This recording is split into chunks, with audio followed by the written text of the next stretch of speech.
Bem, da vez passada, apresentei aqui para vocês a introdução, né, de maneira resumida, né, a introdução,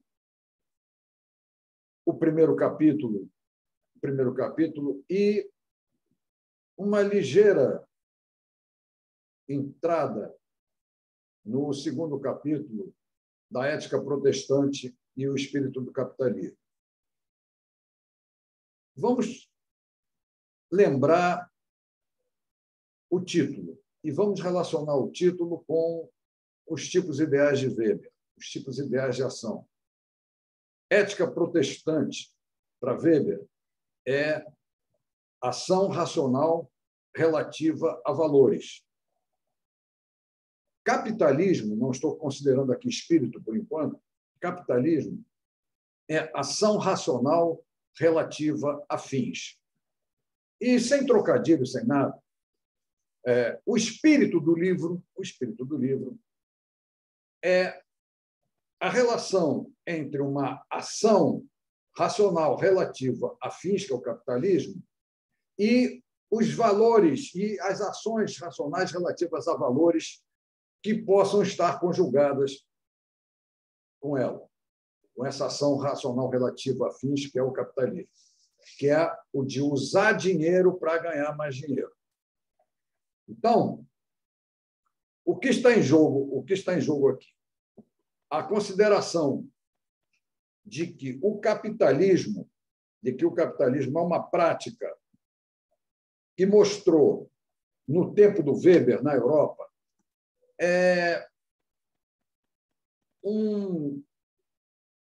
uma certa diferença de eficiência naqueles que o praticavam ou que, de alguma maneira, se vincularam a ele, como trabalhadores, no caso,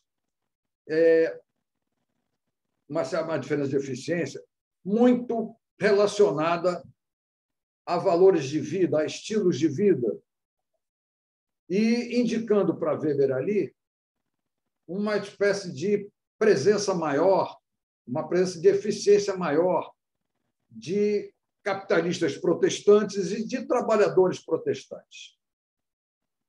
É exatamente isso que Weber se propôs a investigar. Por que esse, vamos dizer assim, sucesso maior, seja nos capitalistas, seja nos trabalhadores, entre os protestantes, ou mais nos protestantes, do que nos outros que estariam, digamos assim, em outras religiões ou até sem religião, tendo valores próprios, mundanos, né? Na prática do capitalismo. Por que esse sucesso? Bom, eu simplifiquei as coisas para não fazer o suspense, né?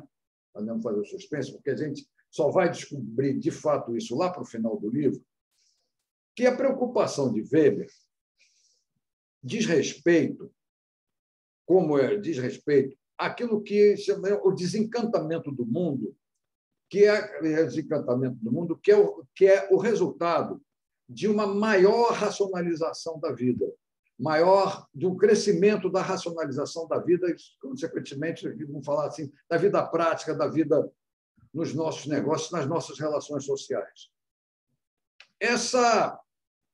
Esse crescente desencantamento da vida terá levado à existência de um tipo que, nos últimos parágrafos, Weber diz que será o habilitado a viver na prisão a que o capitalismo chegará, que será o especialista sem espírito, o sensualista sem coração, a nulidade que pretende ter atingido um nível de civilização jamais alcançado.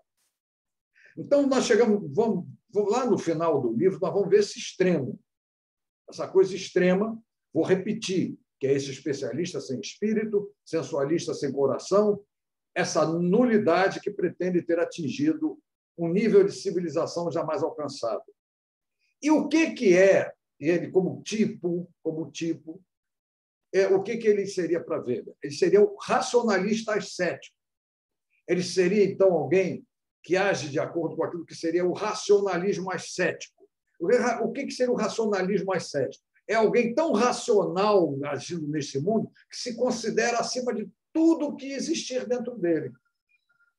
Nós vimos aquele ensaio, né, parte dele, é claro, Rejeições Religiosas do Mundo e Suas Direções, que Weber põe, né, põe ali na tipologia dele o ascetismo e o misticismo.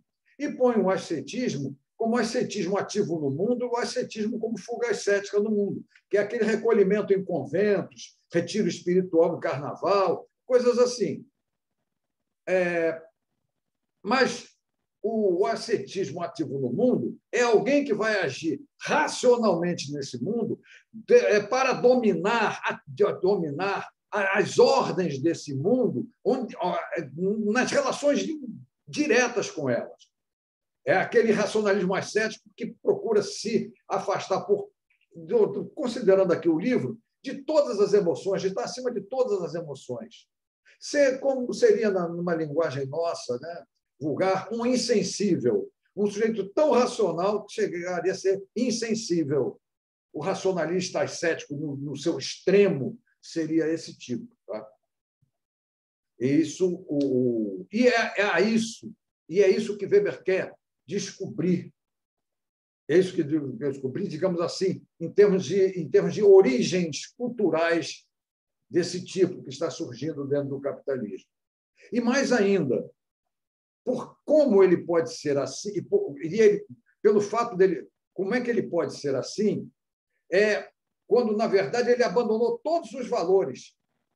Sim, pegar um racionalismo ascético desse, o racionalista ascético, ele, sem dúvida, ou asceta racionalista ao máximo, né, ao extremo, o que ele faz? Ele está desvinculado de todos os valores? Rigorosamente, para Weber, não.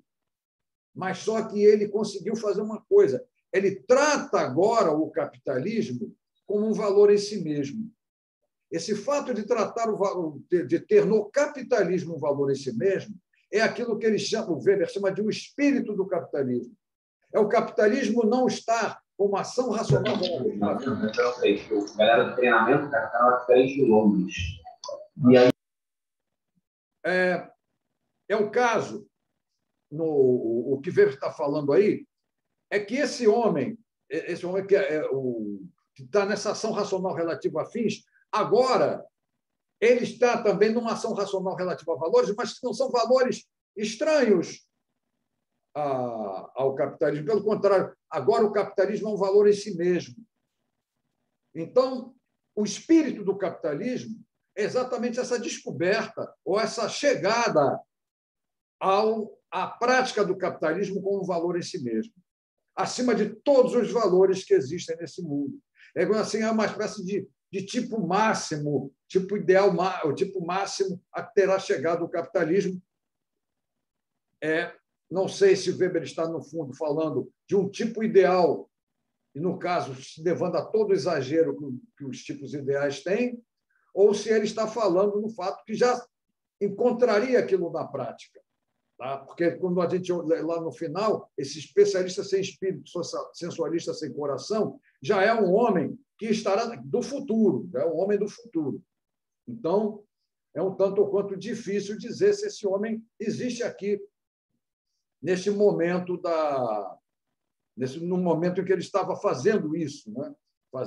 Escrevendo esse livro, A Ética Protestante e o Espírito do Capitalismo. Então, vamos entender um pouco, porque realmente num raciocínio complicado assim, deu um corte, esse som sacudiu um pouco. Deixa eu tentar recuperar isso aqui. Tentar recuperar.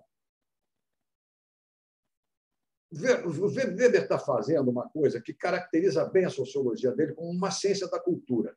Sabe? Uma ciência da cultura. E o que é cultura? De uma maneira bem abrangente. A cultura é cultura ou cultura. Cultura é tudo aquilo que é produzido pelos homens no mundo. Eu tenho um mundo natural, eu tenho um mundo natural e tenho um mundo cultural. O que caracteriza cada um deles? Um, não ter nada a ver com o homem, com a presença dos homens. O outro, ser totalmente indicativo da presença de homens neste mundo, desse animal, desse ser humano neste mundo. É isso, uma ciência da cultura diz respeito a isso. E a cultura não é pura e simplesmente você ter lá uma cerâmica especial, ter uma pintura, ter hieróglifos, não é só isso, né? A cultura tem também a ver com os valores com que os homens agem neste mundo. Então, nesse caso, essa incursão de Weber, essa sociologia da cultura dele, é uma incursão naquilo que os homens produzem nesse mundo em termos de valores. E o que são valores? Valores são diferenciais de vida. São, na verdade, escolhas que se faz, né, entre algo e outro. Você não vai encontrar nunca um valor absoluto. Você sempre, se você está fazendo o valor de algo, você está marcando a diferença em relação a outra coisa, a qualquer outra coisa. Então, esse é que é o caso de ação racional relativa a valores, é porque significa mesmo uma escolha diante deste mundo. Uma escolha diante desse mundo.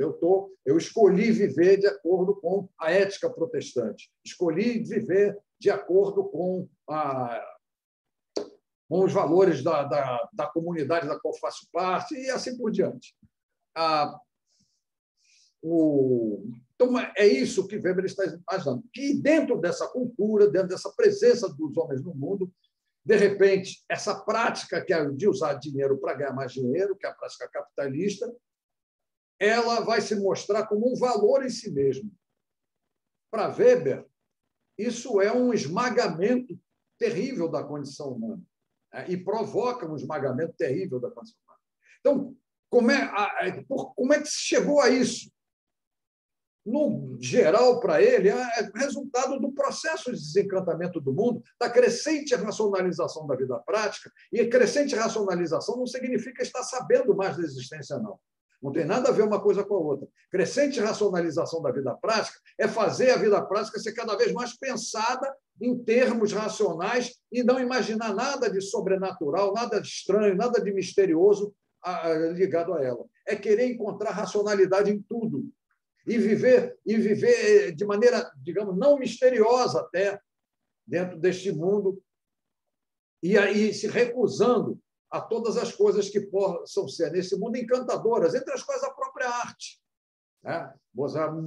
Basta a gente ver uma igreja católica, né? A coisa incrível, né? A presença da arte na igreja católica. A gente vai numa igreja protestante, a gente encontra uma coisa sóbria, né? Uma arquitetura sóbria, objetos de arte praticamente nem se vê ali, e assim vai, né? A riqueza, por exemplo, da produção artística da Igreja Católica é espetacular. Isso você não encontra no lado do protestantismo, né? Nas diferentes ramos do protestantismo no mundo. Então, falei aqui também da divisão do livro, né? Da divisão do livro em duas partes, uma parte com 3 capítulos, a parte final com 2, a segunda parte com 2, e os títulos desse capítulo. O primeiro é afiliação religiosa e estratificação social. O segundo capítulo, que ainda é da primeira parte, chamado O Espírito do Capitalismo, que ele põe entre aspas. O terceiro, a concepção de vocação de Lutero, tarefa da investigação. A segunda parte com os capítulos 4 e 5, dizem respeito a fundamentos religiosos do ascetismo laico, que ele fala de calvinismo, pietismo, metodismo e seitas batistas, e o quinto é a ascese e o espírito do capitalismo. Nesse resumo extremamente apertado que eu estou fazendo aqui, eu chamo a atenção para essa coisa de ascetismo laico. Nós vimos, né, a tipologia, quando vimos aquele texto lá, Rejeições Religiosas do Mundo e Suas Direções, nós vimos uma coisa ali que é a ligação, né, do ascetismo, né, com uma atitude religiosa. O que é religião? Religião é religação. Então, eu sendo asceta, eu vim do quê? Eu vim espírito e estou materializado aqui. Eu sou asceta, então quero que o meu espírito, né, vença a matéria aqui. Eu tenho que mostrar o quanto esse meu espírito tem condições de ascender e se livrar da matéria para a vida espiritual, né? Essa coisa é bem sugestiva ali para ele, mas em termos de religião. Tá? Em termos de religião. Quando ele fala que ascetismo laico, ele já está falando de um ascetismo que não é religioso, não é de alguém que não está procurando a vida espiritual, com a vida espiritual, dominar a vida material neste mundo. Não. É alguém que está procurando, com a sua racionalidade, ou com a racionalização da vida que fez, dominar as ordens deste mundo aqui mesmo, dentro dele. Que é o que ele chama do especialista vocacional. É algo aterrorizante. É aterrorizante você chegar a imaginar um tipo assim, um tipo que é asceta não porque está pensando na elevação, na sua elevação espiritual para a sua salvação, mas alguém que está vivendo aqui neste mundo, que está se achando tão racional que está acima de todas as ordens e que pode dominar tudo. E que a prática capitalista de usar dinheiro para ganhar mais dinheiro é o melhor meio para ele fazer isso e dominar tudo e todos, né? Então, eu dizendo assim para vocês, a grande preocupação do Weber nisso é achar esse ascetismo laico. O ascetismo ele foi criado com uma leitura religiosa do mundo, tá? Com uma concepção religiosa do mundo, uma concepção de que aqui eu tenho o mundo material mas sou do mundo espiritual. A religião, né, é uma coisa que vai me religar ao meu mundo espiritual, vai fazer a minha religação, minha vinculação à minha origem, que é uma origem espiritual. Isso, claro, não é certo. E o místico vai procurar, nós vimos aqui, a pureza espiritual, né? A pureza espiritual, vivendo nesse mundo, voltado para o mundo, ou procurando nem agir nesse mundo. Isso vimos lá no Rejeições Religiosas do Mundo e Suas Direções. Mas estou lembrando isso, porque lá nós temos um ascetismo claramente religioso. Aqui não, o ascetismo é laico.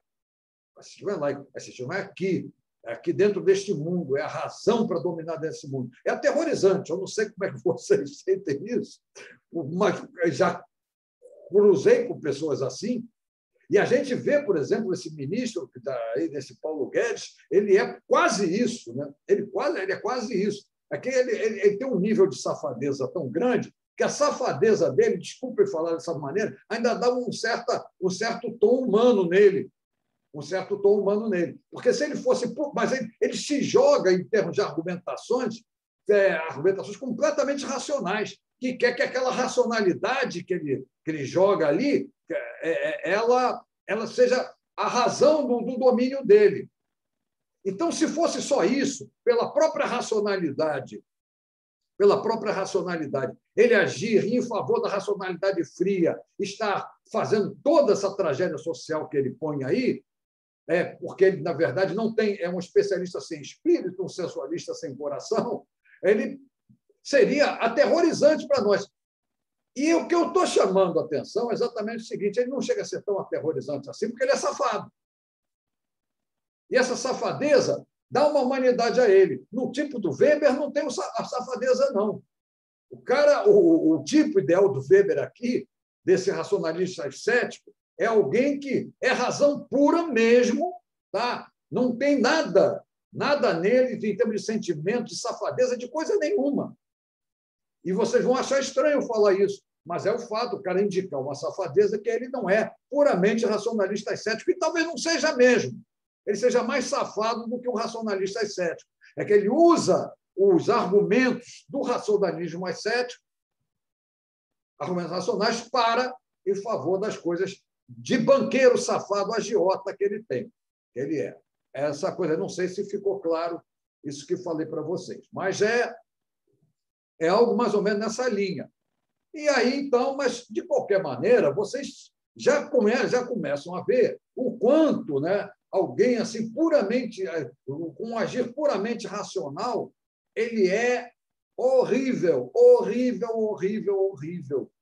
É horrível, horrível, é opressor, é desumanizante e por aí. Então, chama atenção para isso, dessa preocupação do Weber ver o aparecimento do ascetismo laico, mas de onde que vai sair esse ascetismo? O ascetismo sai das religiões. É das religiões que sai esse ascetismo. Mas por que saiu das religiões protestantes? Porque elas são mais racionais, elas procuram afastar mais as condições emocionais dos seus praticantes, se afastar mais das emoções deste mundo. Então, o ascetismo no protestantismo, o católico é asceta e também místico. Tá? Todos eles têm componentes ascetas e místicos, mas o católico é muito, vamos dizer assim, é muito passional, muito emotivo, vamos dizer assim. Essa coisa da emoção é muito... O Cristo, vamos dizer assim, o Cristo católico é muito mais de amor do que vamos assim, de mensagens racionais. O que é diferente quando você pega o tratamento que o protestante dá, isso o Weber põe aqui fartamente, né? O tratamento já é um tratamento mais de um cristianismo mais racionalizado, mais explorado naquilo que foi a construção racional dos seus valores. Bom, então, nesses aqui, calvinismo, pietismo, metodismo e seitas batistas, o que ele investiga é isso. Quem é mais racional, quem não é menos racional, onde é que apareceu mais emoção, menos emoção. E, é claro, o calvinismo assim, vai se destacar dentro disso tudo. E aí, o quinto e último capítulo, o ascese e o espírito do capitalismo, é exatamente esse. Né? Como é que essa ascese, que já vem, que chega, que foi laicizada, vamos dizer assim, que se afastou das religiões, ela vai se conjugar com o espírito do capitalismo. Por que espírito do capitalismo? Porque, quando eu olho o capitalismo, é usar dinheiro para ganhar mais dinheiro. Não há dúvida, é uma ação racional relativa a fins. E o problema dessa ação racional relativa a fins é conseguir, ter ela ser valor em si mesmo. A influência de Nietzsche é muito grande no Weber, especialmente nesse lado dele fazer uma ciência da cultura. Porque, para Nietzsche, é uma sentença de Nietzsche, os homens são criadores de valores.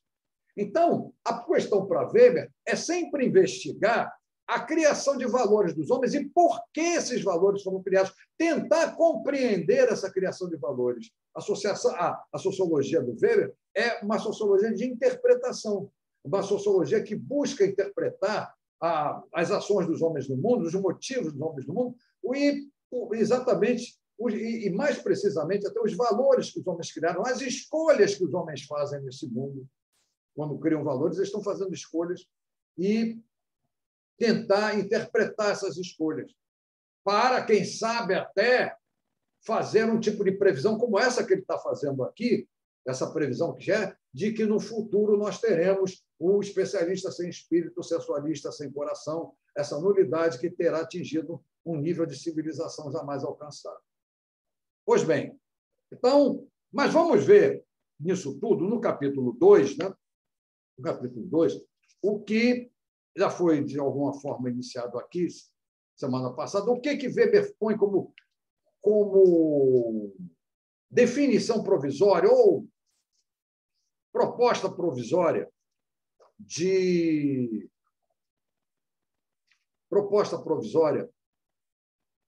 do que seria o espírito do capitalismo. Lembrando só o seguinte, o primeiro capítulo, que é relativo à afiliação religiosa e estratificação social, sempre que pegar estratificação social, especialmente Weber, tá? Não vamos cair naquela ingenuidade que se caiu há muitos e muitos anos. Vamos considerar sempre formação de estamentos. Tá? Formação de estamentos. E estamentos são... O que os estamentos fazem? Eles são comunidades que compartilham valores, né? de indivíduos, né? com comunidades de indivíduos que compartilham os mesmos valores. Mas são valores, como todos os valores, que são diferenciais de vida. E eles criam ali também um estilo de vida próprio. Um estilo de vida próprio que funciona como uma cultura, como um hábito geral para todos que fazem parte daquela comunidade. Que aí é que vem o estamento formado. E e nota bem o que o estamento tem. Ele é uma coisa que está hierarquizando na vida, está se colocando a mais ou a menos do que a mais, né, em geral, do que outras comunidades com estilos de vida diferentes. O estamento, o que caracteriza o estamento é exatamente isso, esse compartilhamento de valores e a existência de um estilo de vida que se torna hábito da comunidade formada para compartilhar esses valores, que é formada num trabalho, né? Nesse trabalho de, digamos assim, nessa integração que se faz como ao compartilhar valores, né?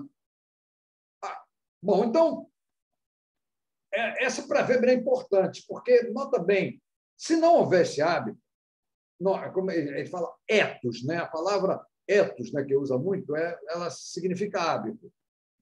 Se não houvesse hábito, a comunidade não vai prosseguir.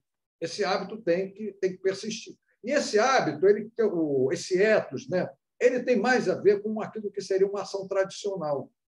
Quando eu digo que a ação tradicional do Weber, o que é uma ação? Que alguém faz por hábito de comunidade, pelo costume de uma comunidade qualquer, mas não sabe nem mais a raiz daquilo. Esqueceu, não sabe. Mas por que você brinca carnaval? Por que se festeja o Natal? Porque essas coisas todas, elas são feitas por hábito. Elas são ações tradicionais. E que caracterizam a ação tradicional é exatamente isso. Você não sabe a raiz daquilo, não sabe a origem daquilo. No fundo, você não sabe o sentido daquilo. Você cumpre aquilo pela tradição. E os estamentos, né, são, digamos assim, os estamentos formados por meio de afiliações religiosas, né, que todos vão compartilhar os mesmos valores, eles significam exatamente isso. Significa essa coisa de passar, digamos assim, de geração para geração, o hábito, né, a maneira de ser, o estilo de vida, sem explicação, sem ninguém mais saber por quê. E o que o Weber quer, aí é que está a questão, o que o Weber quer não é mais saber também a raiz disso, é saber que esse estilo de vida, ao ser passado, ele é um dado cultural, ele é um fenômeno cultural, e ele já está, e já o hábito já tem, ele é tão praticado, né? É tão praticado que ele vai prosseguir, ele vai influenciar, e ele pode ter, digamos, ramificações, né? Vamos usar essa palavra aqui, neste momento. Mas vamos lá ao capítulo 2 e as definições o que ele chama aqui, para fazer uma definição prévia, né? Ou um entendimento prévio do que seria o espírito do capitalismo, ele cita o Benjamin Franklin. E nós vamos ver o Benjamin Franklin aqui. Vamos ver o Benjamin Franklin aqui, falando, então, as seguintes máximas. Não vou ler todo, não, porque a gente não tem tempo para ler tudo, né, daqui. Lembra-te de que tempo é dinheiro. Lembra-te de que o crédito é dinheiro. Lembra-te de que o dinheiro é de natureza prolífica. Lembra-te deste refrão. O bom pagador é dono da bolsa alheia. As mais insignificantes ações que afetem o crédito de um homem devem ser consideradas. O som do teu martelo às 5 da manhã ou às 8 da noite, ouvido por um credor, o fará conceder-te 6 meses a mais de crédito. Ele procurará por seu dinheiro no dia seguinte, se te vir em uma mesa de bilhar ou escutar tua voz em uma taverna, quando deverias estar no trabalho. Exigi-lo-á de ti antes de que possas dispor dele. Mais uma. Isto mostra, além do mais, que estás consciente do que possuis. Fará com que pareças um homem tão cuidadoso quanto honesto, e isto aumentará mais o teu crédito. Guarda-te de pensar que tens tudo o que possuis e de viver de acordo com isto. Este é um erro em que caem muitos que têm crédito. Para evitá-lo, mantém por muito tempo um balanço exato entre tanto de tuas despesas, olha só, balanço exato tanto de tuas despesas quanto da tua receita. Eu vou... Aí tem mais outras aqui, falando que se você usar 6 libras anuais, você pode ter... Com 6 libras anuais, você pode... Olha só que coisa. Vou ler mais essa. Por 6 libras anuais, poderás ter o uso de 100 libras, uma vez que sejas um homem de conhecida prudência e honestidade. E diz mais a respeito de gastar o dinheiro, de não gastar o dinheiro, e que vai perder o valor. Tudo isso, o que quer dizer? Notem bem, Weber, eu sei lá, para mim, ele come uma mosca dentro disso aqui. Para você, claro. Claríssimo, claríssimo. Eu acredito que vocês vão compreender o que eu estou dizendo. Porque que diabo de espírito do capitalismo é esse aqui? Ele está vinculando o Benjamin Franklin ao calvinismo do Benjamin Franklin. Nenhum problema. Até aí, nenhum problema. Mas ele não vincula o Benjamin Franklin ao fato dele ter sido banqueiro, dele ter sido rigorosamente, ele era agiota, ele emprestava juros. Ele abre bancos, ele tenta emitir dinheiro fora, ainda antes da independência, depois ele abre bancos no recém-criado independente Estados Unidos, né? Então, isso, para mim, é o que orienta o pensamento do Benjamin Franklin. E é isso que tem repercussão. Essa mentalidade de agiota. Mas nota bem, ele é um agiota que está dando máximas para os devedores, para os endividados. Ele é um credor. Ele, como agiota, é um credor. Então, ele está ensinando as pessoas a viverem a vida, uma vida que elas devem ter, uma vida frugal, para terem crédito, para terem dinheiro disponível para as coisas que necessitarem. Notem bem que o nosso mundo está sendo conduzido para isso, para um domínio de banqueiros que estão a exigir a austeridade de todo mundo.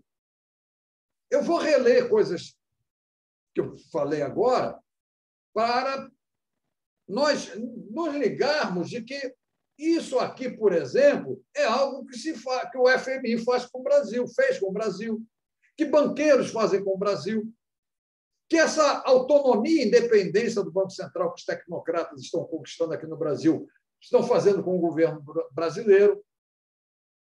Quer dizer, isso aí o Weber come mosca.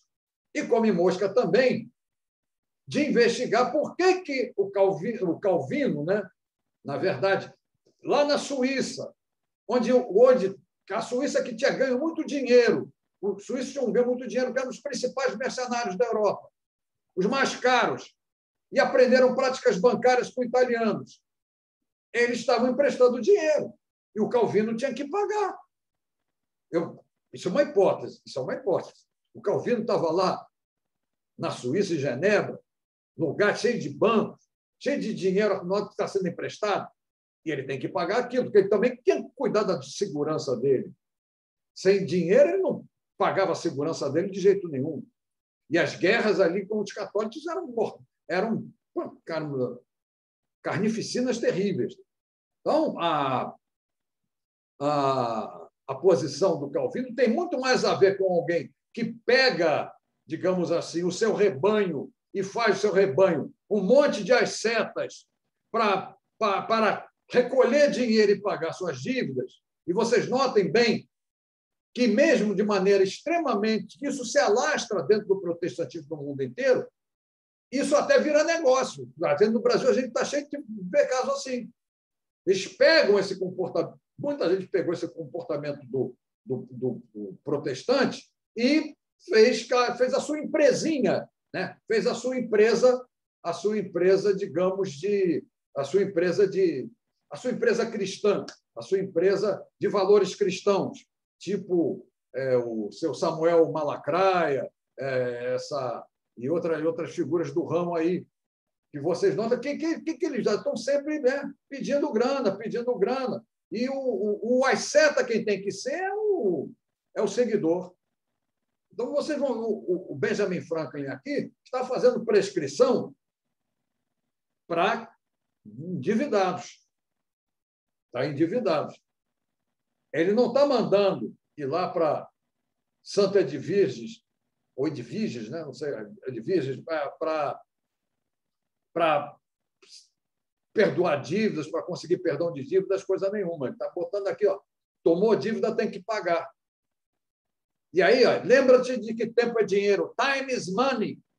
O que é isso? Como o Moreira da Silva canta o samba dele, tá? Mas ele vai, time is money.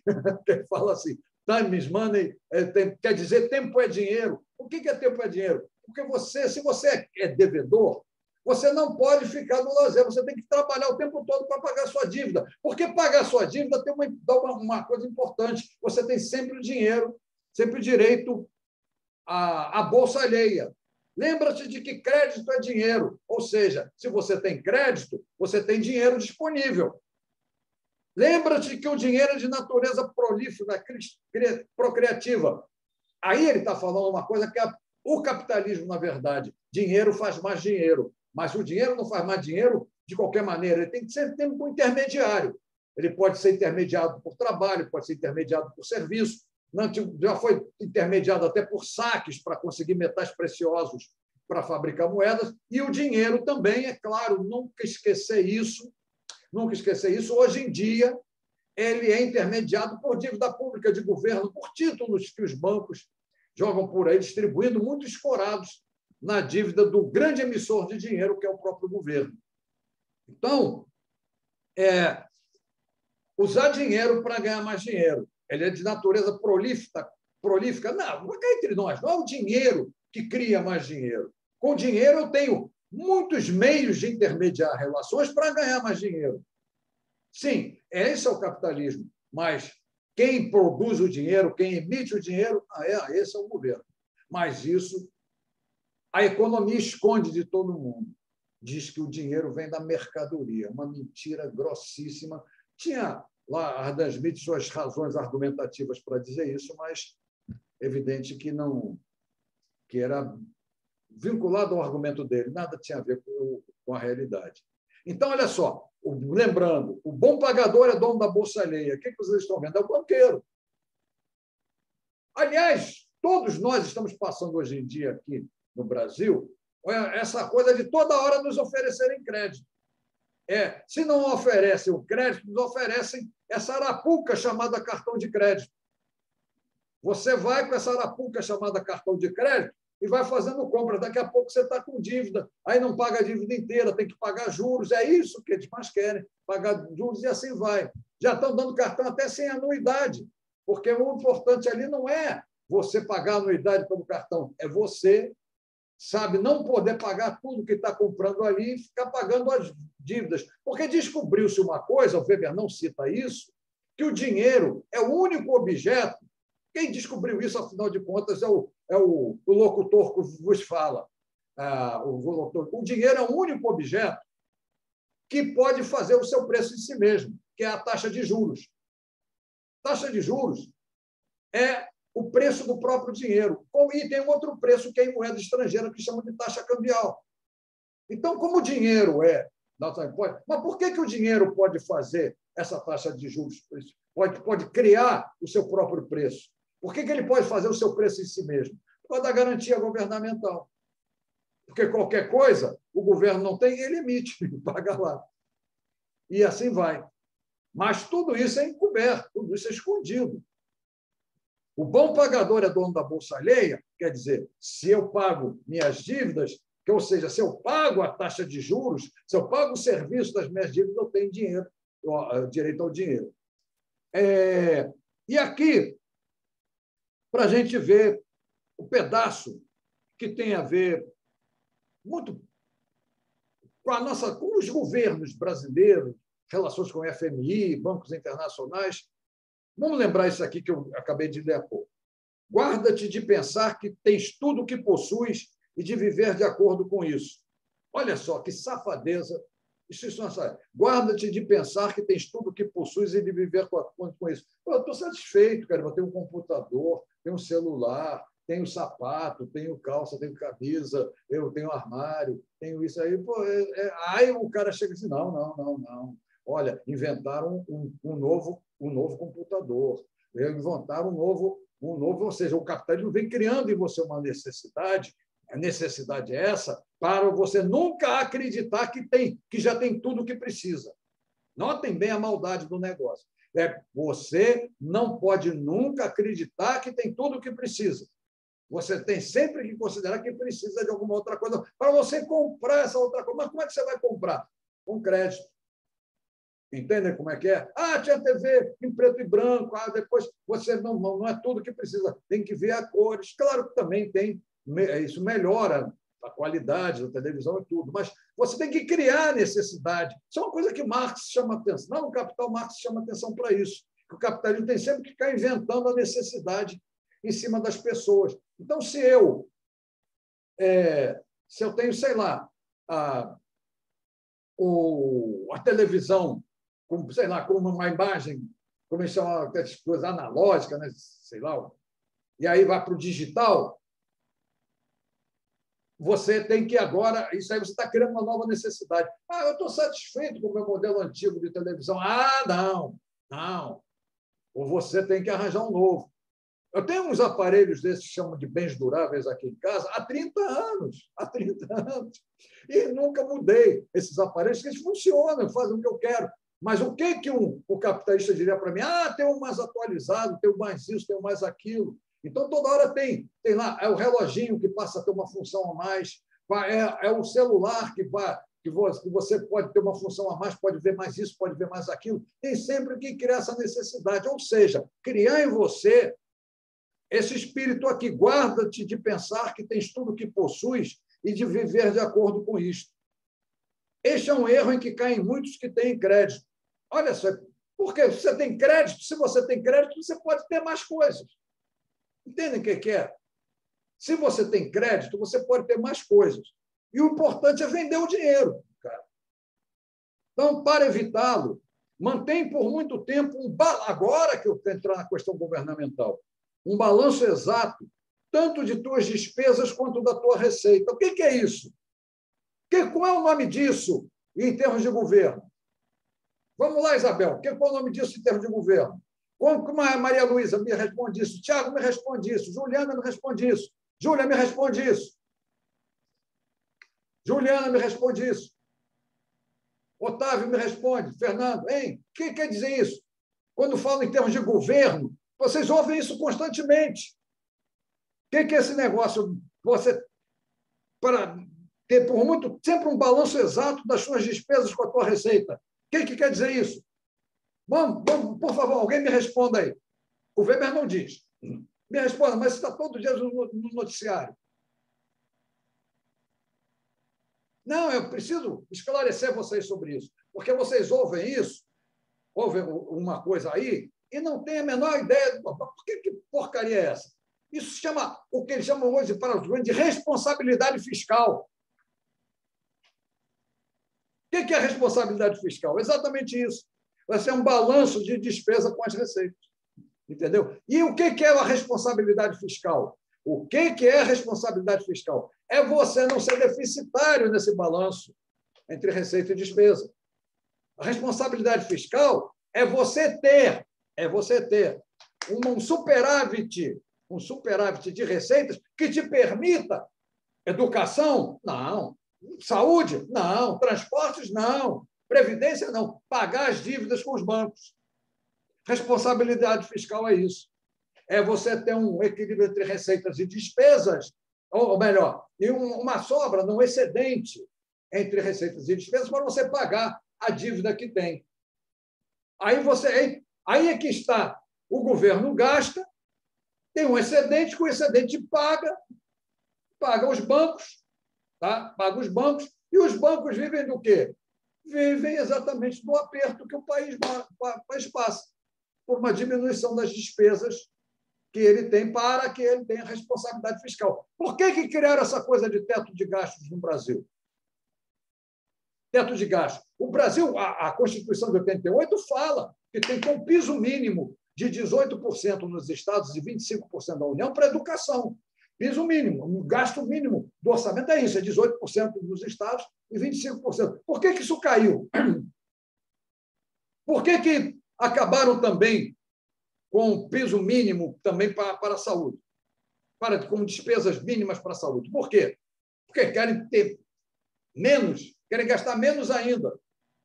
Para quê? Para ter o tal do equilíbrio fiscal, para ser uma coisa de responsabilidade fiscal. Mas o que é responsabilidade fiscal? Para pagar as dívidas com os bancos. Essa é a safadeza que existe. Claro, eu estou falando isso aqui, indo além do Weber, né? Porque o Weber, ele viaja na maionese. Acreditar que esse papo todo do Benjamin Franklin, que era um tremendo agiota, era para uma questão de calvinismo, de religião. A religião vem nisso aqui.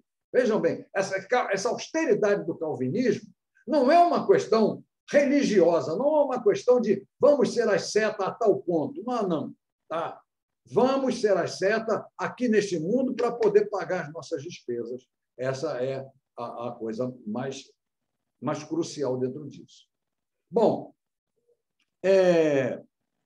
então, Weber chama isso de uma filosofia da avareza. E aí ele diz assim, o que é aqui preconizado não é mero bom senso comercial, que não seria nada original, mas sim um ethos. Essa é a qualidade que nos interessa. O que ele quer dizer com ethos? Que isso aqui cria um hábito de vida.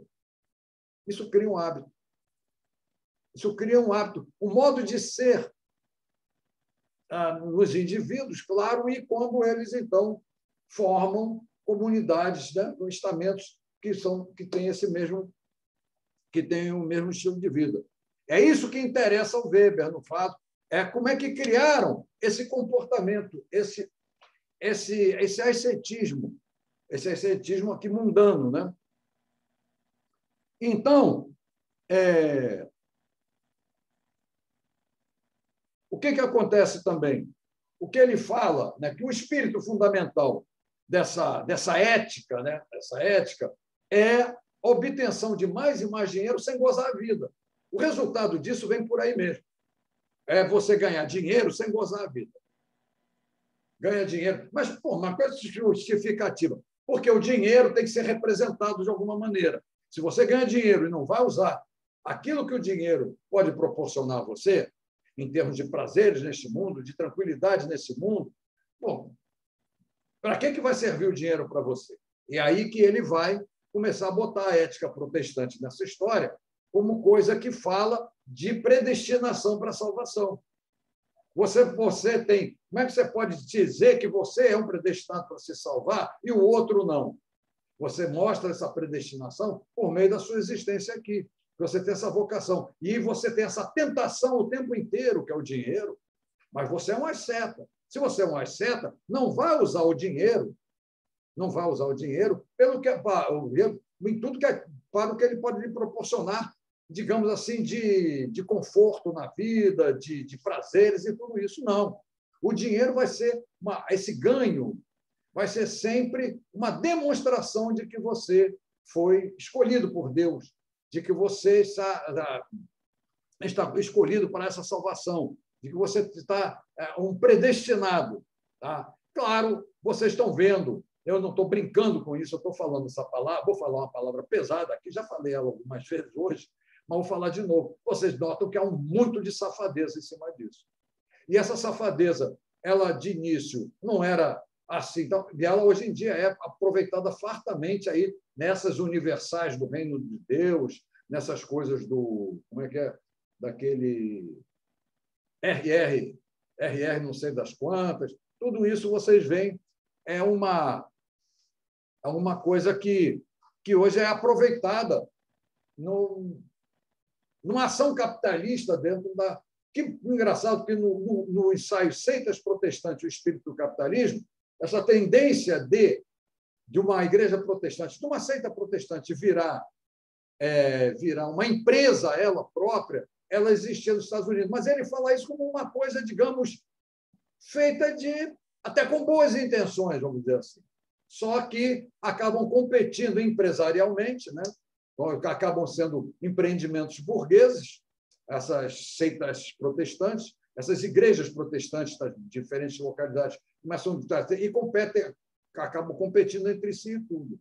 Mas a possibilidade de virarem empreendimentos burgueses está muito claro nisso, porque se joga o comportamento dos fiéis para isso, né? Para esse ascetismo que vai fazer com que o que eles têm de excedente, em termos de dinheiro, não gastem, não usem para gozar a vida. Contribuam, deem como contribuição para a própria igreja à qual se afiliaram. Bom, eu estou lendo esse livro aqui, né, falando desse livro aqui, com mais coisa do que ele tem em si. Né? Você já deve estar reparando isso, porque o Weber, talvez... o Weber ele não faz uma sociologia pensando no aproveitamento safado das coisas. Ele joga, digamos, como se a coisa fosse... Bom, completamente, no tipo ideal, um tipo ideal completamente honesto, completamente racional, que aquela racionalidade é intrínseca, que não tem uma safadeza, não tem nenhuma segunda intenção, principalmente uma má segunda intenção. Isso não é uma coisa que você vai encontrar no próprio Weber. Porque também, se ele considerasse isso, ele que teve os colapsos emocionais dele, que ficou tanto tempo sem dar aula, sem aparecer dentro da universidade, ele, apesar de tudo isso, todo o drama psicológico que ele teve na vida dele, todo o choque, né, que ele teve, seria muito pior. Né? Aí mesmo é que não teria conseguido sobreviver. Então, eu vou só substituindo aqui no texto a palavra econômica, que está escrita aqui pela ordem, por capitalista, tá? Por capitalista, para ter um pedaço aqui que sintetiza mais ou menos o que o Weber fala.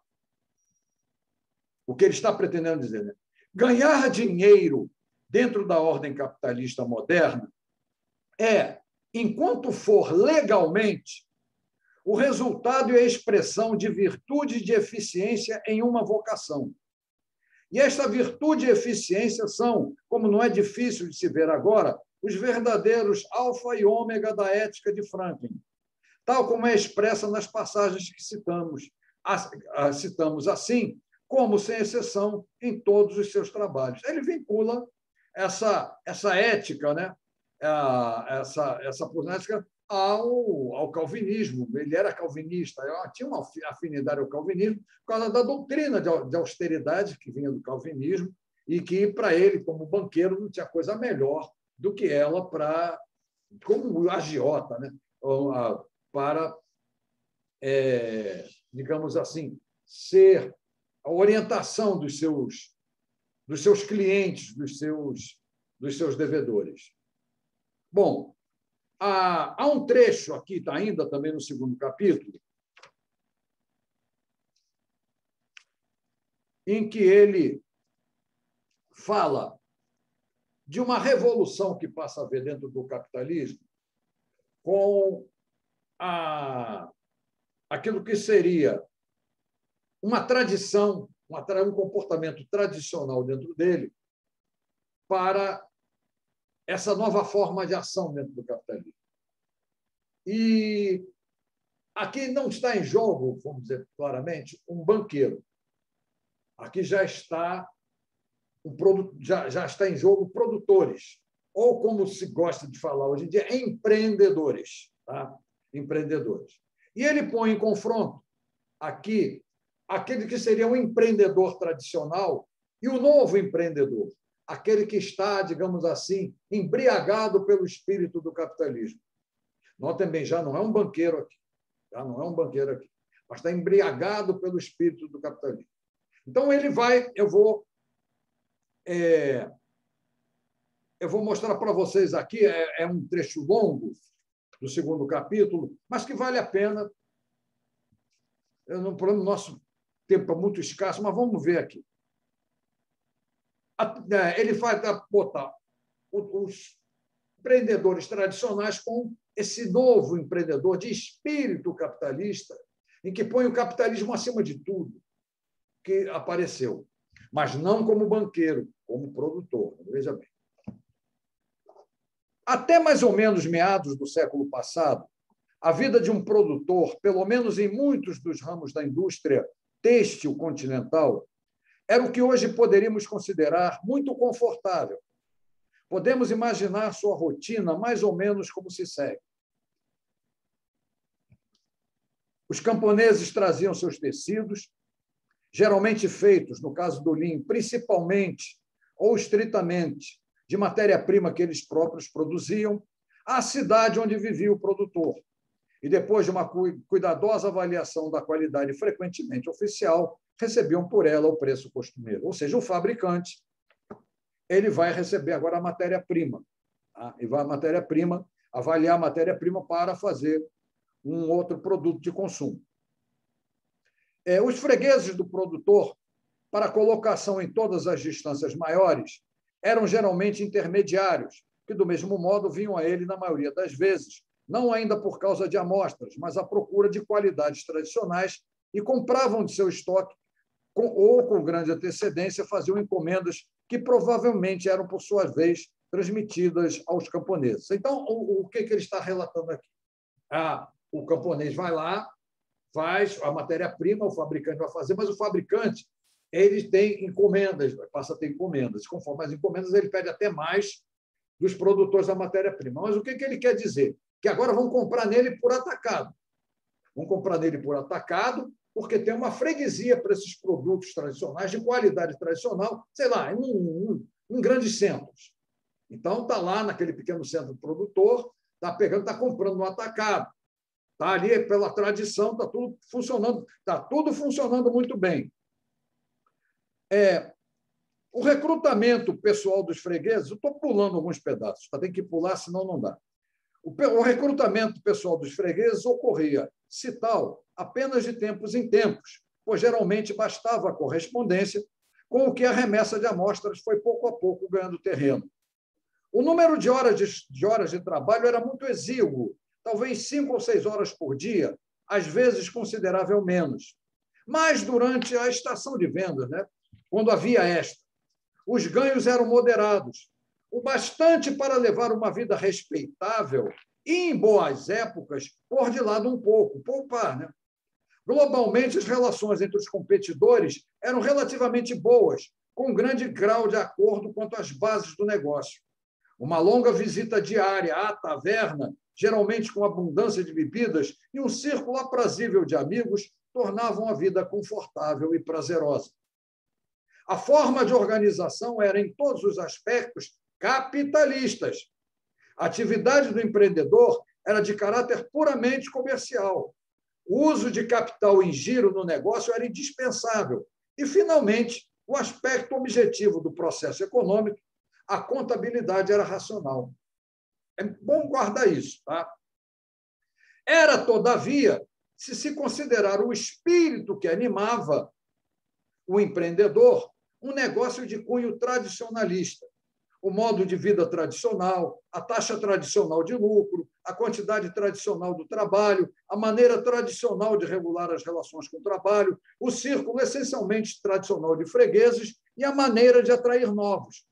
Tudo isso dominava a orientação do negócio, colocava-se, pode-se dizer, na base do ethos, do hábito deste grupo de homens de negócios. Então, nós temos aqui um capitalismo com tudo aquilo que Weber tem para definir capitalismo como uma ação racional relativa a fins. Está tudo presente aqui. Tudo presente da ação racional relativamente. Agora, é claro que ele está mostrando aqui que há uns valores de vida, que é como ir para a taberna, bater um papo com os amigos, beber, conversar, sei lá, guardar um pouquinho para isso, para aquilo. Enfim, tem algum gozo de vida, vamos dizer dessa maneira. Então, isso está vinculado a valores de vida, a certos valores de vida que seriam também valores tradicionais. Ora, em desenvolvimento, em determinada época, esta vida de lazer foi subitamente convulsionada e, frequentemente, sem nenhuma mudança essencial na forma da organização, tais como a transição para uma fábrica unificada, para a tecelagem, para a mecânica. Ou seja, não houve desenvolvimento de forças produtivas, que seria o caso de pensar num marxista cobrando o desenvolvimento de forças produtivas, para essa transição. Weber, olha bem, Weber quer dizer, não houve desenvolvimento de forças produtivas, nada considerável aí, que mudasse isso tudo. Mas isso foi mudado. Isso foi mudado por causa de uma mudança de valores. Isso foi mudado por causa de uma mudança de valores. Então, vamos lá. O que sucedeu foi geralmente apenas isto. Um jovem qualquer de uma das famílias produtoras sai para o campo, escolhe cuidadosamente tecelões para empregados, aumenta grandemente o rigor de sua supervisão sobre o seu trabalho e transforma-os, assim, de camponeses em operários. Por outro lado, começa a mudar seu método de mercado, buscando tanto quanto possível o consumidor final. Toma em suas mãos os mínimos detalhes, cuida pessoalmente dos fregueses, visitando-os anualmente e, principalmente, ajusta diretamente a qualidade do produto às necessidades e desejos destes fregueses. Ao mesmo tempo, ele começa a introduzir o princípio dos baixos preços e de grande giro. Repete-se aqui o que sempre em toda parte é o resultado de um processo de tal racionalização. Aqueles que não fizeram o mesmo têm que sair do negócio. Ou veja, houve um crescimento, um desenvolvimento da racionalização do negócio. Não que não fosse racional antes, era, mas essa racionalização ainda podia ser maior. O que significa, com essa racionalização? Um crescente afastamento de coisas ligadas a valores que não seriam racionais em si. Ou a valores racionais que, afinal de contas, dissessem o contrário disso. A situação idílica anterior desmorona sob a pressão de uma luta amarga competitiva. Fortunas respeitáveis são feitas e não emprestadas a juros, mas sempre reinvestidas no negócio. A velha atitude de lazer e conforto para com a vida deu lugar à rija frugalidade que alguns acompanharam e, com isso, subiram, porque não desejavam consumir, mas ganhar, enquanto outros, que conservavam o antigo modo de vida, viram-se forçados a reduzir o seu consumo. Então, isso que ele quer dizer. Não foi uma corrente de dinheiro novo investida na indústria que ocasionou essas modificações, mas sim o surgimento de um novo espírito, o espírito do capitalismo moderno, onde ele aparece e é capaz de se desenvolver, ele produz seu próprio capital e seu suprimento monetário como meios para seus fins e não o inverso. Então, essa leitura aqui ela vai mostrar para nós o fenômeno, segundo Weber, que é o segundo Weber, do capitalismo na produção. Esse fenômeno do espírito do capitalismo na produção, não na atividade bancária, que foi o caso do Benjamin Franklin.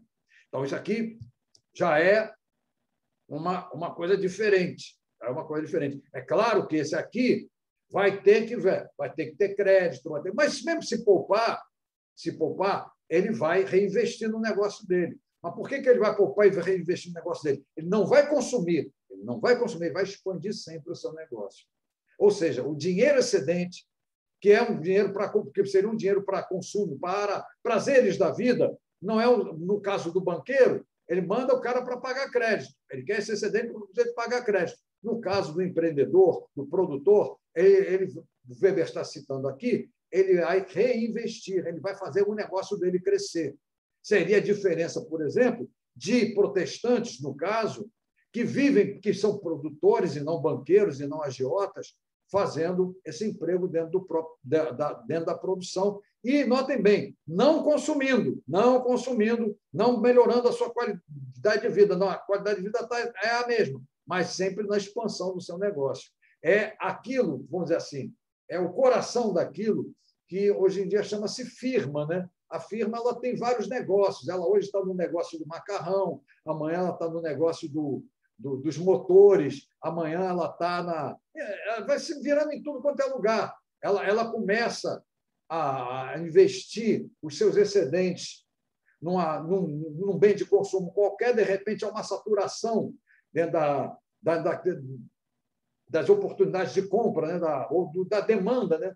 daqueles bens, então eles vão produzir outro, vão manter aquilo, mas vão produzir outro. Vai crescendo assim. A firma vai mudando ou vai acrescentando ramos diferentes na sua produção e vai tocando a sua vida capitalista com aquele objetivo sempre constante de acumulação de capital, que não é outra coisa senão acumulação de dinheiro, né?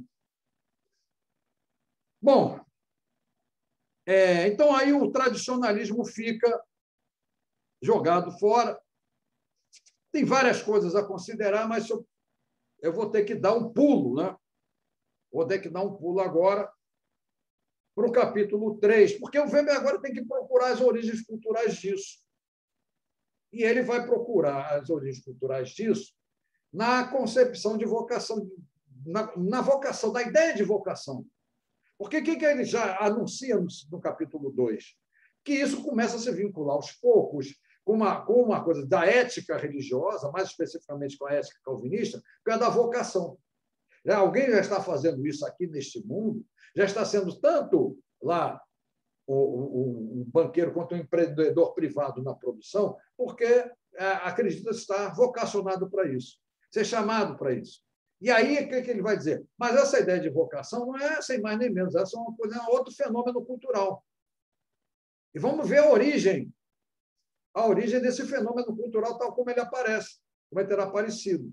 E é claro que, quando fala protestantismo, você vai falar primeiro em Lutero.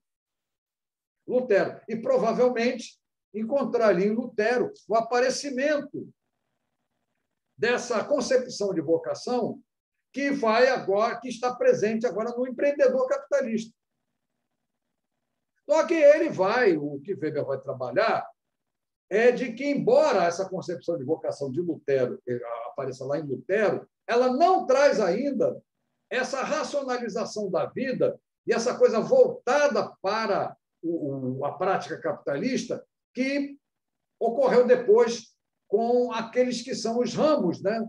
Os ramos do protestantismo que ele vai falar, calvinismo, pietismo, metodismo e seitas com origem no movimento batista. Então, essa concepção de Lutero, que ele conta como tarefa ela é importante, sim, porque sem ela própria, essa concepção de vocação, não irá ser a concepção de vocação que veio a ser mais adiante. Então, ele tem que falar de Lutero como alguém, digamos, que põe essa concepção de vocação, e mais ainda, ele vai dizer aqui no texto, uma coisa que Lutero faz, que é libertar os homens para terem direito ao produto de seu trabalho. Não era algo, vamos dizer assim, não era algo que estivesse presente no cristianismo católico. Essa coisa de os homens, digamos, particularizarem, proclamarem seus direitos, digamos assim, aos excedentes da produção, aos seus excedentes monetários. Essa coisa de ter excedentes, isso aí, eu não conheço estudos suficientes para isso, nem aqui o do Weber vai longe nesse ponto. Quando nós consideramos o lado da Igreja Católica, nós consideramos que houve uma contenção, digamos, uma espécie de represamento do uso principalmente do uso das possibilidades dos excedentes monetários. E isso pode ser visto, por exemplo, na briga que a Igreja teve na chamada Baixa Idade Média contra o dinheiro, contra o crescimento da importância política do dinheiro. Crescimento da importância política do dinheiro contra o qual ela sabiamente lutou, porque ela sabia que o dinheiro ia acabar dominando o mundo, ia tomar o lugar dela no mundo.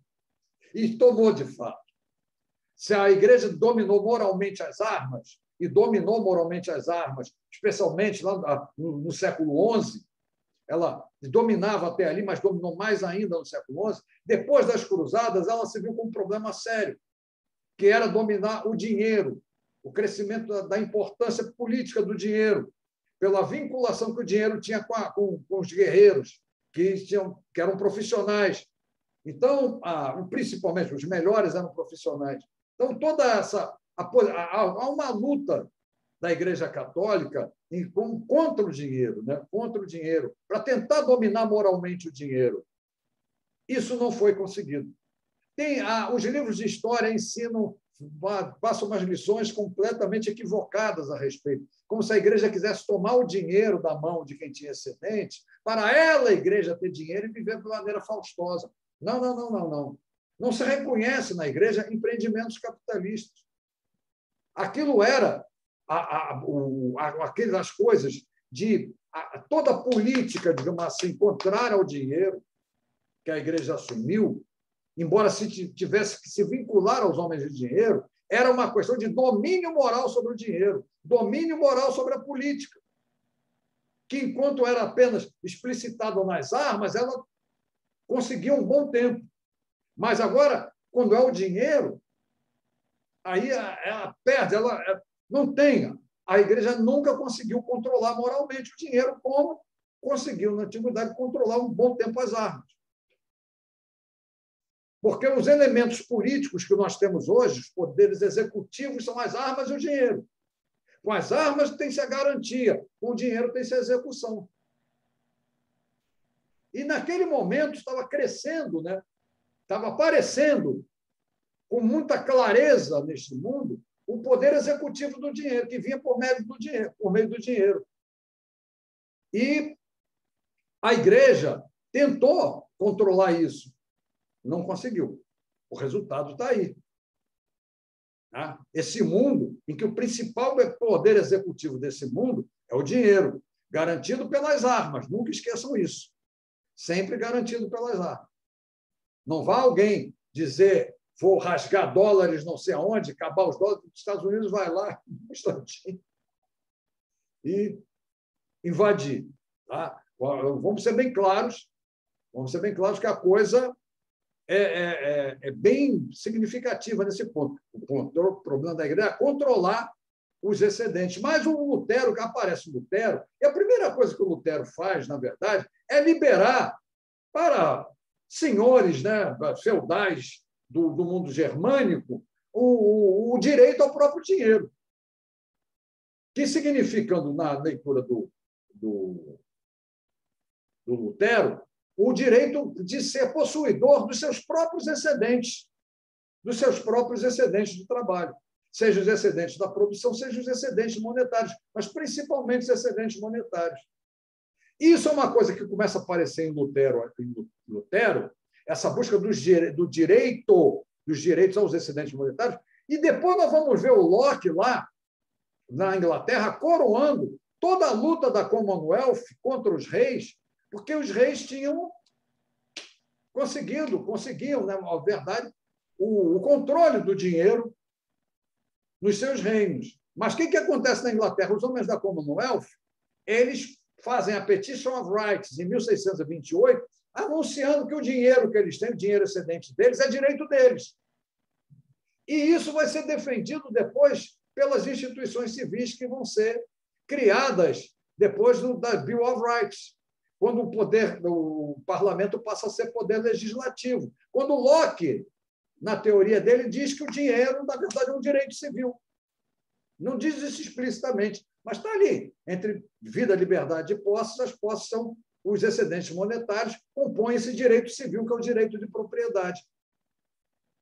Então, aqui o que o Weber está investigando, no caso do Lutero, é o ponto de partida, né, dessa libertação em relação ao controle dos excedentes monetários de cada um. Mais ainda, o dinheiro vai ser considerado, pouco a pouco, como uma manifestação, assim, um produto do trabalho de cada um, e um direito que cada um tem ao seu trabalho.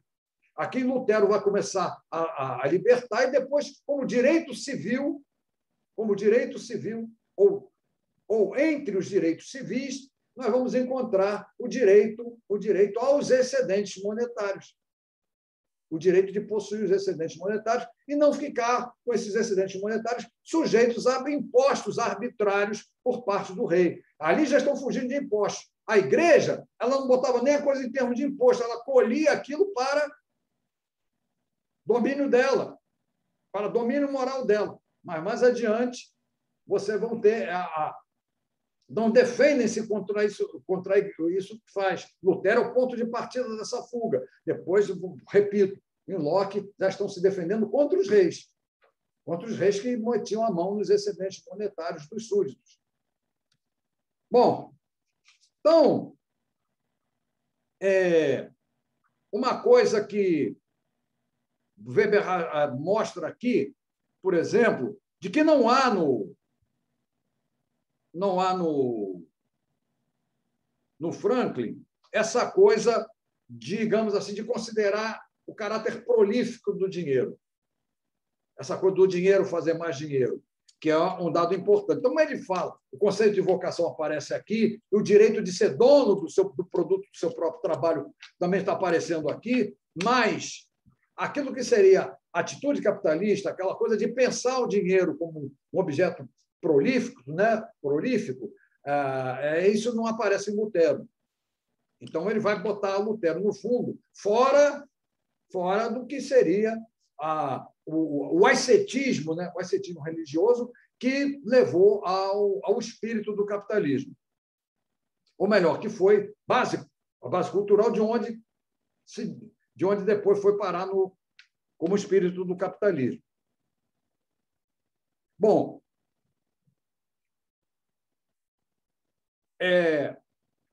uma coisa ele cita aqui, e é muito bom para nós, porque marca mesmo a diferença do Locke para o Cromwell, o pessoal que gosta muito de falar em Revolução Burguesa e tal, a coisa é meio complicada ali no século XVII, não é bem assim, não. Mas, em todo caso, vamos lá. Então, o que ele fala, o Weber, aqui do Cromwell?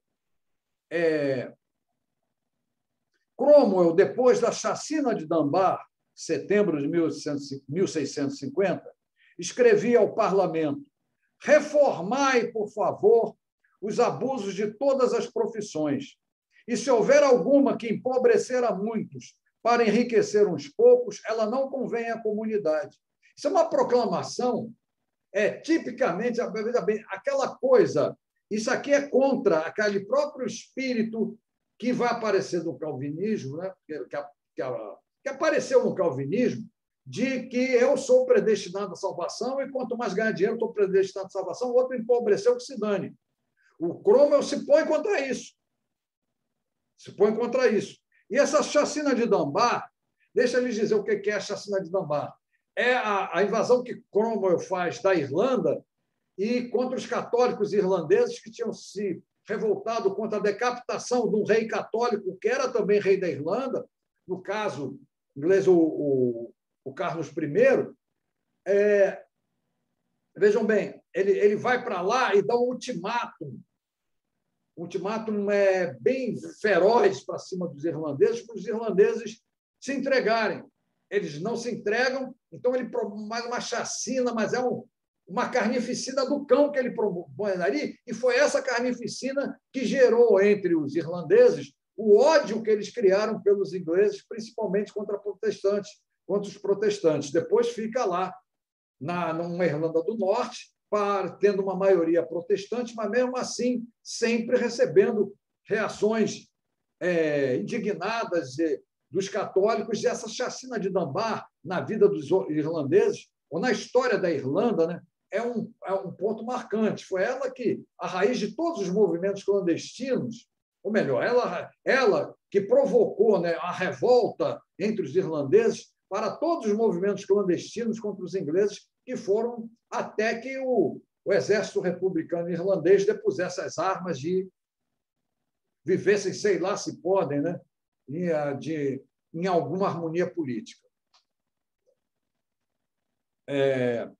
Bom, está dito isso aqui sobre o Lutero. E ele diz aqui um outro pedaço para a gente entender. O efeito da reforma, né, de Lutero, como tal, em contraste com a concepção católica, foi aumentar a ênfase moral e o prêmio religioso para o trabalho secular e profissional. O que é isso? É que o direito, no fundo, ao produto do trabalho. É isso que está posto aqui no Lutero, mas não é uma coisa em termos de ação capitalista propriamente dita, de uso de excedentes em ações capitalistas. Diz assim: a autoridade da Bíblia, da qual Lutero acreditava retirar a autoridade da sua concepção de vocação, favorecia em todo uma interpretação tradicionalista. Então, Weber está desvinculando ao Lutero desse capitalismo que vai encontrar o seu próprio espírito, né? o seu próprio espírito, e que faz aquela convulsão, provoca aquela convulsão no mundo capitalista tradicional, que nós lemos ainda há pouco, num exemplo que ele dá no capítulo 2. Bom, então, ele vai dizer que esse conceito de vocação permaneceu assim em sua forma tradicional. Não foi, então, em Lutero que esse conceito de vocação chegou a essa ideia, dessa coisa da predestinação, que acabou chegando lá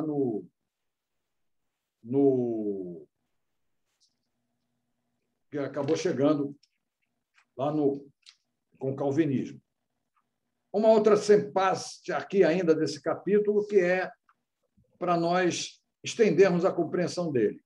Por outro lado, contudo, não se pode sequer aceitar uma tese tola ou doutrinária, segundo a qual o espírito do capitalismo, sempre no sentido provisório que aqui usamos, somente teria surgido como consequência de determinadas influências da reforma, ou que o capitalismo, como sistema econômico, seria um produto da reforma.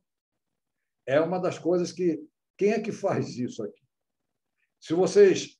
Isso aqui, no fundo, eu tenho para mim, ele pode ter lido, se leu ou não leu, eu sei, mas essa tese que ele está refutando aqui é a tese que o Engels põe naquele muito lido do socialismo utópico ao socialismo científico, em que ele vincula a reforma de Lutero ao capitalismo, de uma maneira assim, muito próxima, né? E ele, o Weber, na verdade, nesse capítulo aqui, ele está afastando a reforma de Lutero do capitalismo.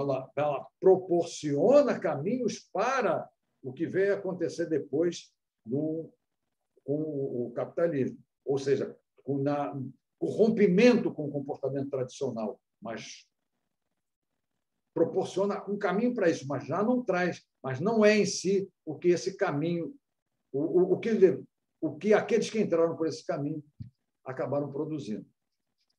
Bom, a quarta parte tem uma parte que valeria até uma aula especial para ela, que é, como ele está falando aqui, né? Representantes históricos do protestantismo mais cético, porque ele bota o calvinismo, o pietismo, o metodismo e as seitas do movimento batista, e vai procurar como é que esses representantes do protestantismo foram, digamos assim, portadores ou não de componentes emocionais no seu desenvolvimento. A questão para Weber não é difícil de nós entendermos, apesar de ter muita coisa aqui.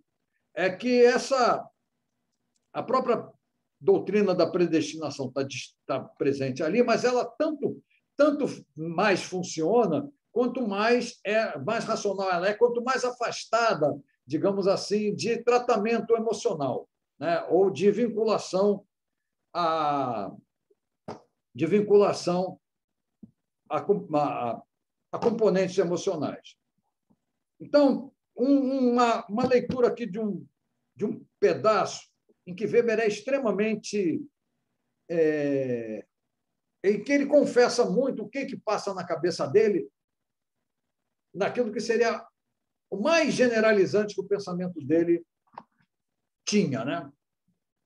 Diz assim: aquele grande progresso histórico-religioso da eliminação da magia do mundo, que começara com os velhos profetas hebreus e, conjuntamente com o pensamento científico helenístico, repudiou todos os meios mágicos de salvação, como superstição e pecado, chega aqui à sua conclusão lógica. Ou seja, a conclusão lógica de tudo aquilo que teria havido na humanidade, todo aquele caminho que se abriu para uma racionalização extrema das práticas religiosas, com afastamento extremo da magia, de todo encantamento, ele tem agora, no protestantismo, uma espécie de conclusão lógica, uma espécie de... não é determinismo histórico, não, pelo amor de Deus, não vamos pensar nisso, mas de algo que, se fosse posto a ser desenvolvido, não daria outra coisa a não ser nisso. Quer dizer, todo aquele primeiro afastamento que se vem de profeta, por meio de profetas, e depois com a ciência que aparece do Renascimento, digamos assim, do pensamento mágico, esse primeiro afastamento ele vai ter, no protestantismo, a sua conclusão lógica, ou seja, que é uma espécie de chegada à eliminação total do pensamento mágico, à eliminação total do desencantamento do mundo. E é uma coisa que, no fundo, o Weber está trabalhando aqui, fundamentos religiosos do ascetismo laico, é ver como esses quatro representantes do protestantismo, né, que nós falamos, eles trazem em si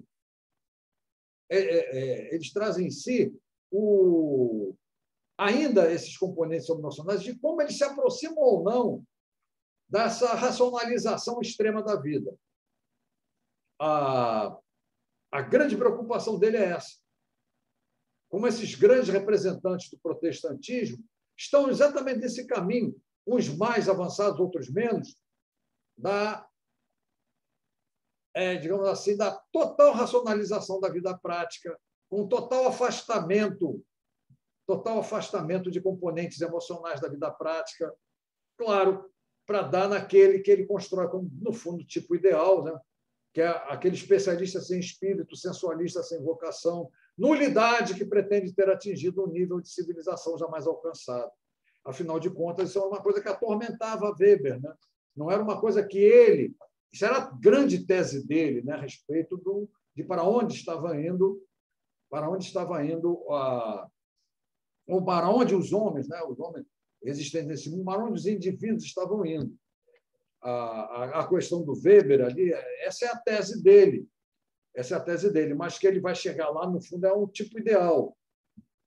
E o que apavora ele é exatamente isso, né? Esse mundo da racionalização fria de tudo.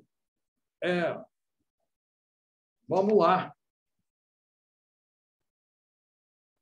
Então, eu vou ter que finalizar aqui, pular muita coisa.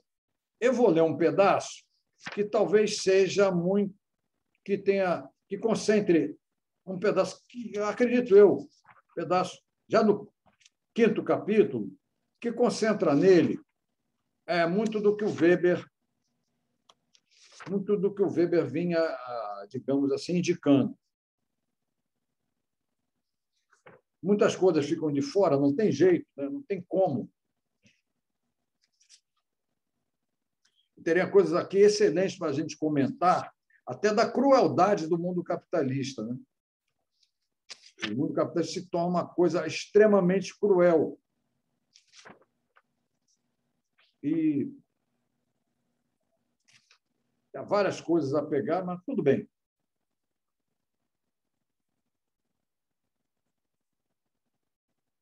Essa coisa, né, da consideração de que a riqueza é uma tentação, né?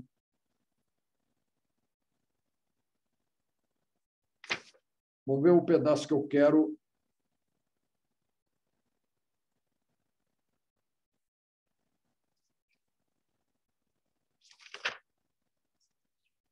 Pegar esse que condensa tudo. É muita coisa, estou pulando aqui, mas não tem jeito.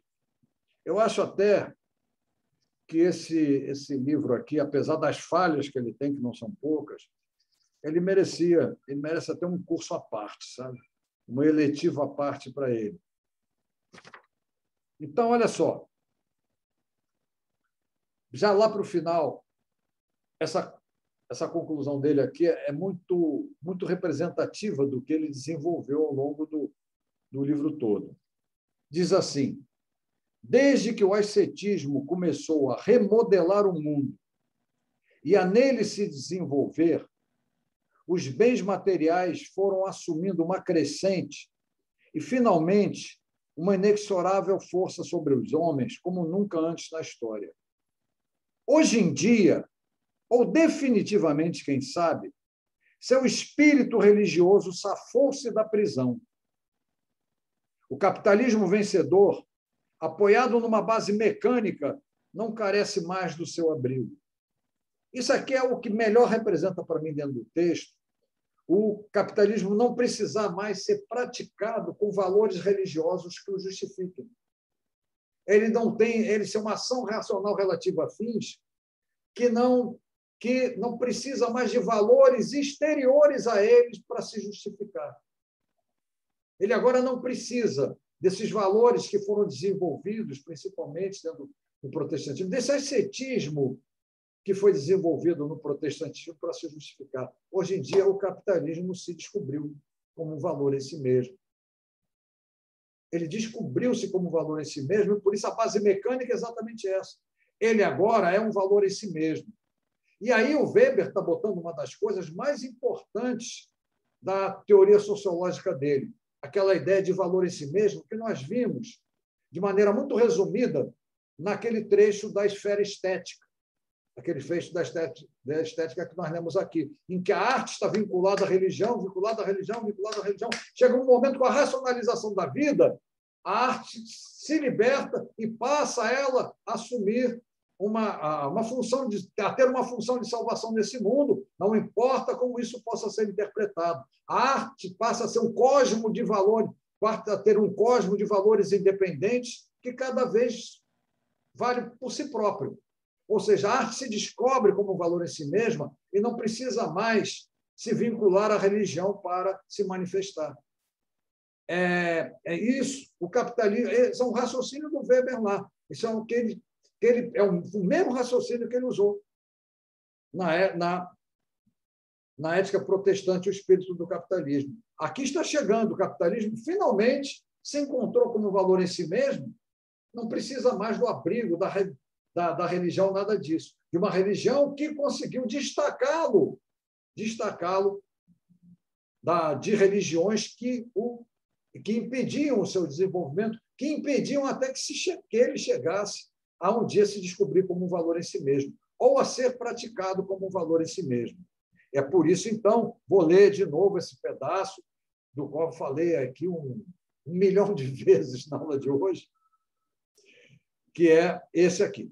Ninguém sabe ainda a quem caberá no futuro viver nessa prisão, ou se, no fim desse tremendo desenvolvimento, não surgirão profetas inteiramente novos, ou um vigoroso renascimento de velhos pensamentos e ideias, ou ainda, se nenhuma das duas, a eventualidade de uma petrificação mecanizada, caracterizada por esta convulsiva espécie de autojustificação. Nesse caso, os últimos homens desse desenvolvimento cultural poderiam ser designados como especialistas sem espírito, sensualistas sem coração, nulidades que imaginam ter atingido um nível de civilização nunca antes alcançado. É isso que fala, a que chegou com o racionalismo ascético. Aqui chegou o racionalismo ascético. No final, ele faz uma consideração aqui a respeito de outras possíveis interpretações, né? E dizendo que ele está oferecendo apenas mais uma e não a única, não a única definitiva para o fenômeno. Claro que ele confronta nisso, que ele está fazendo um confronto ali com o materialismo histórico, mas não está querendo dizer que está botando uma oposição ao materialismo histórico. Está apresentando apenas a proposta dele como uma das possíveis a respeito da interpretação, mais uma das interpretações possíveis a respeito do capitalismo e dos destinos do capitalismo. Então, pessoal, era isso que eu tinha que apresentar para vocês hoje para finalizar esse curso. Já tenho a pauta para lançar as notas, dependo apenas agora de vocês, para vocês mandarem para mim. Pode ser por meio do meu e-mail ou não, ou vocês fazem alguém aí faz uma lista. Vocês mandem, por favor, essas notas. Eu gostaria de lançá-las o mais rapidamente possível. Então, não sei, vocês conseguirem pegar aí a Lohane, né, que não estava, que hoje não veio, Rayane, né, e Rogério Laurentino Reis, para eles se manifestarem também em relação às notas. Nós vamos chamar isso de avaliação, porque eu não estou me propondo aqui avaliar ninguém, mas vocês, por favor, definam aí. Tá? Um grande abraço a todos.